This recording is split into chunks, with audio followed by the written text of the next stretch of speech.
नमस्कार दोस्तों, मैं दिलीप कुमार। दोस्तों, आज देर शाम बीएसएससी ने फिर से एक नोटिस जारी किया है जिसमें 14 दिसंबर को होने वाली काउंसलिंग को स्थगित कर दिया गया है और इसमें पटना हाई कोर्ट में चल रहे केस का जिक्र किया गया है।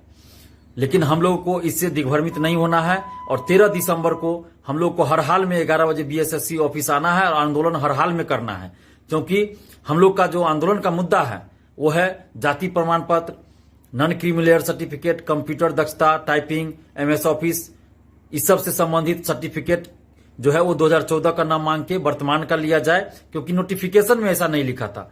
जो 2014 में विज्ञापन आया था उसमें स्पष्ट रूप से लिखा हुआ था कि पीटी का फॉर्म भरते समय आपको ये सारे डॉक्यूमेंट्स देने की जरूरत नहीं है। जब काउंसलिंग होगी उस समय काउंसलिंग में आपको ये सब डॉक्यूमेंट्स देने हैं। सिर्फ शैक्षणिक योग्यता का जिक्र था कि आवेदन भरने की अंतिम तिथि तक आपको शैक्षणिक योग्यता से संबंधित प्रमाण पत्र होना चाहिए, और कहीं भी ऐसा नहीं होता है। जो विज्ञापन में लिखा होता है उसी के अनुसार बहाली पूर्ण होती है। जैसे बीपीएससी, बिहार लोक सेवा आयोग, संवैधानिक संस्था, उसमें भी हम लोग खुद फॉर्म भरते हैं। पीटी में फॉर्म भर दिए, जो कास्ट में है लिखिए, जिसमें आते हैं आरक्षण में लिखिए, कोई दिक्कत नहीं है।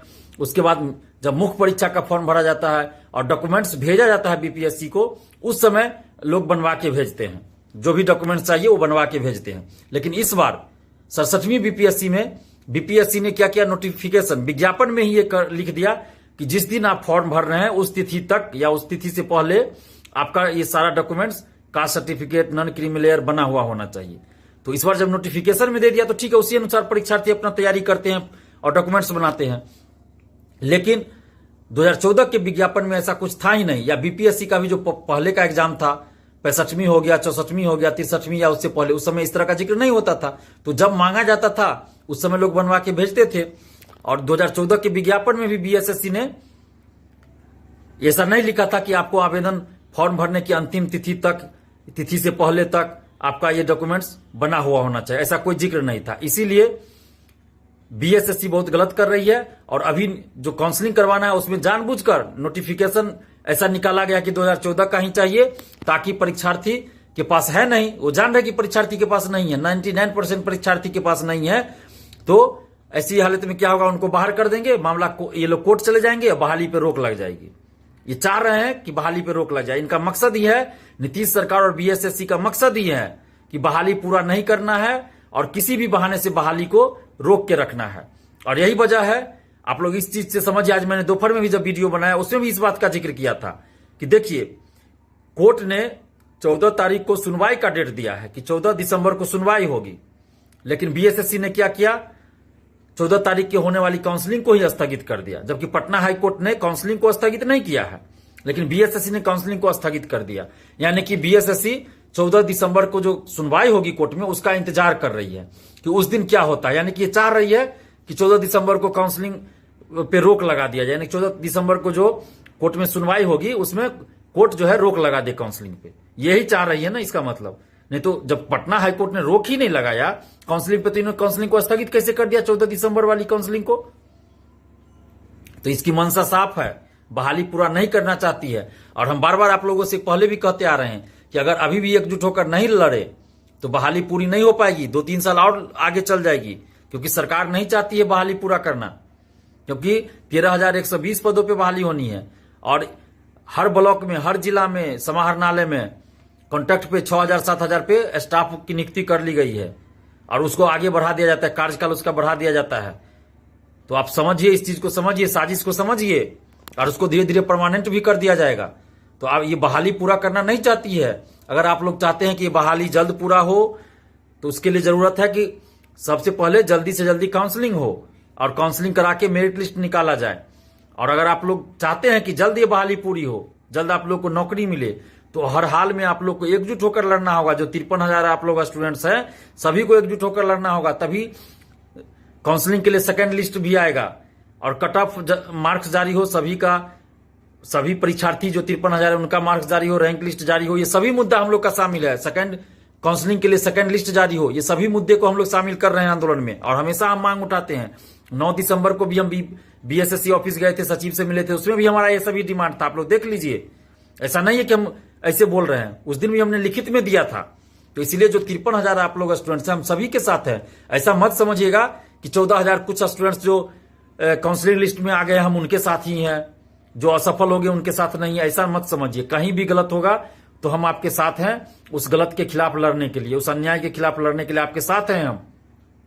और जो 14,000 कुछ जो स्टूडेंट्स है जो काउंसलिंग लिस्ट में जिनका नाम आ गया, तो ये मत समझिएगा कि आपकी नौकरी एकदम पक्की हो गई है। इस गलतफहमी में मत रहिएगा, क्योंकि अभी बहुत खेला होना बाकी है बीएसएससी के द्वारा, और अभी काउंसलिंग में ही बहुत सारा खेला होगा। तो आप लोग भी सतर्क रहिए और मिलकर लड़िए, एकजुट होकर लड़िए। किसी एक की लड़ाई नहीं है, मैं बार बार कह रहा हूं कि सभी लोग 53,000 जो स्टूडेंट्स है मिलकर लड़िए। आप लोग आपस में मत बटिए कि हम काउंसलिंग लिस्ट में शामिल है तो हम काउंसलिंग लिस्ट में बाहर हैं, हम SC ST में है, हम OBC में है, या हम जनरल हैं। इस तरह से मत बांटिए अभी अपने आप को, क्योंकि बीएसएससी और नीतीश सरकार यही चाहती है कि आप लोग आपस में ही बट जाइए, और उसका नाजायज फायदा ये बीएसएससी और सरकार उठाएगी और उठा भी रही है। तो इसलिए आप लोग सतर्क रहिए और सावधान रहिए। मैं बार बार कह रहा हूं कि अगर आप चाहते कि बहाली जल्द पूरी हो तो आप लोग को मिलकर लड़ना होगा, एकजुट होकर लड़ना होगा। इसलिए 13 दिसंबर का जो आंदोलन है वो स्थगित नहीं हो रहा है। 13 दिसंबर के आंदोलन में आप लोग को आना है, हर हाल में 13 दिसंबर का आंदोलन होगा। और आप जो 53,000 स्टूडेंट्स, आप सभी से हम अपील करें कि आप लोग 13 दिसंबर को सुबह 11 बजे बीएसएससी ऑफिस आइए और एकदम जबरदस्त आंदोलन कीजिए। नहीं तो फिर इसके बाद बीएसएससी फिर से मनमानी करेगी। अगर 13 दिसंबर के आंदोलन में भीड़ होगी तो इसका फायदा एक ये होगा कि बीएसएससी और नीतीश सरकार पे एक दबाव बनेगा और कोर्ट में भी मजबूती से ये लोग लड़ेंगे, और उसके बाद काउंसलिंग जल्द हो जाएगी, बहाली भी जल्द पूरी होगी। और अगर 13 दिसंबर के आंदोलन में भीड़ नहीं होगी तो फिर बीएसएससी क्या करेगी, कोर्ट में मजबूती से नहीं लड़ेगी, और बैजंत्री जो जज हैं उनके बेंच में ये चल रहा है मामला, तो फिर उनके बेंच में चल रहा है तो समझ जाइए बहुत कुछ हो सकता है, बहाली पे रोक लग सकती है, कुछ भी हो सकता है। तो इसलिए मैं कह रहा हूं कि आप लोग प्रेशर बनाइए, आयोग पे प्रेशर बनाइए, सरकार पे प्रेशर बनाइए, और इसलिए 13 दिसंबर के आंदोलन में आप लोग सभी लोग एकजुट होकर आइए, क्योंकि सभी का मुद्दा शामिल है कल के आंदोलन में। और जो लोग भी आप लोग विकास जी के बारे में अगर कुछ उल्टा पुल्टा कमेंट करते हैं तो ऐसा करना बंद कर दीजिए, क्योंकि विकास जी शुरू से आंदोलन में रहे हैं, शुरू से आप लोग को एकजुट करके रखने में भी अहम भूमिका निभाए हैं। और इनकी सिस्टर की शादी है, विकास जी की सिस्टर की शादी है, इसलिए अगर ये 13 दिसंबर के आंदोलन में नहीं भी आते हैं तो इनके बारे में कोई उल्टा पुल्टा कमेंट आप लोग मत कीजिए। इस बात को समझिए कि इनकी सिस्टर की शादी है और 13 दिसंबर को ही इनकी सिस्टर की शादी है। तो ऐसी परिस्थिति में अगर वो आंदोलन में नहीं भी आते हैं तो आप लोग इन पे कुछ इस तरह से कमेंट मत कीजिए। कम से कम ये इतना भी कर रहे हैं कि इनकी सिस्टर की शादी है, उसके बावजूद भी आप लोग के लिए यूट्यूब पे कुछ ना कुछ मैसेज छोड़ रहे हैं, चाहे मेरा ही वीडियो चला रहे हैं, तो ये कम बड़ी बात नहीं है। तो इसलिए आप लोग इस बात को समझिए, विकास जी का जो रहा है अहम रोल रहा है, शुरू से रहा है, और आप लोग भी देखे हैं कि छात्रों को एकजुट करने में और आंदोलन में भी अहम भूमिका निभाए हैं, और आंदोलन में भी ये शुरू से आगे रहे हैं। ऐसा नहीं है कि आगे नहीं रहे हैं, शुरू से ही आंदोलन में आगे रहे हैं विकास जी। तो इसलिए आप लोग कुछ उल्टा पुल्टा कमेंट कर रहे हैं तो इस तरह का बात मत कीजिए। आप लोग को सोचना चाहिए कि इनकी सिस्टर की शादी है, तो इनके घर में अभी शादी का माहौल है, सारी जिम्मेवारी इन पे है, तो किस तरह से ये घर में अपना कामकाज कर रहे होंगे आप समझ सकते हैं। इतना प्रेशर होने के बाद भी ये आंदोलन के लिए वीडियो कम से कम चला दे रहे हैं अपने यूट्यूब से, तो आप लोग इस बात को समझिए कि कम से कम वो उतना कर दे रहे हैं, यही बहुत है। तो इसलिए विकास जी पे आप लोग कुछ भी उल्टा पुल्टा कमेंट ना करें, और अन्य भी जो यूट्यूबर भाई हैं वो लोग भी आंदोलन में जो भूमिका निभा रहे हैं वो काफी सराहनीय है। तो आप लोग किन्हीं के बारे में उल्टा पुल्टा कमेंट मत कीजिए। और कल 13 दिसंबर को सुबह 11 बजे आप लोग बीएसएससी ऑफिस आइए और डू और डाई कर दीजिए। नहीं तो फिर कल के बाद आप लोग अगर कल नहीं आते हैं तो कल के बाद हम भी आंदोलन नहीं कर पाएंगे, क्योंकि बार बार आंदोलन करते हैं आप ही लोगों में से कुछ लोग उल्टा पुल्टा मेरे बारे में भी कमेंट करते हैं। तो आप लोग देखते ही होंगे मेरे बारे में भी उल्टा पुल्टा कमेंट आता है। तो आप लोग प्लीज कल आइए, और कल अगर आप लोग की भीड़ नहीं होगी तो सरकार और आयोग फिर मनमानी करेगी और ये बहाली लटक जाएगी। तो इस बात को आप लोग समझिए, हम बार बार आप लोग को समझाना चाह रहे हैं।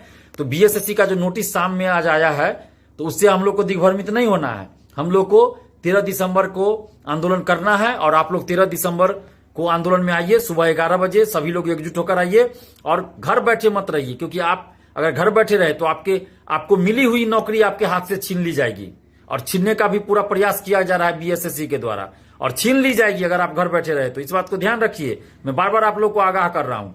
तो आपको जो नौकरी मिल चुकी है वो नौकरी आपसे छीनी जा रही है, इसलिए आप लोग घर मत बैठे रहे, और कल 13 दिसंबर को सुबह 11 बजे बीएसएससी ऑफिस पहुंचिए। धन्यवाद। जय हिंद।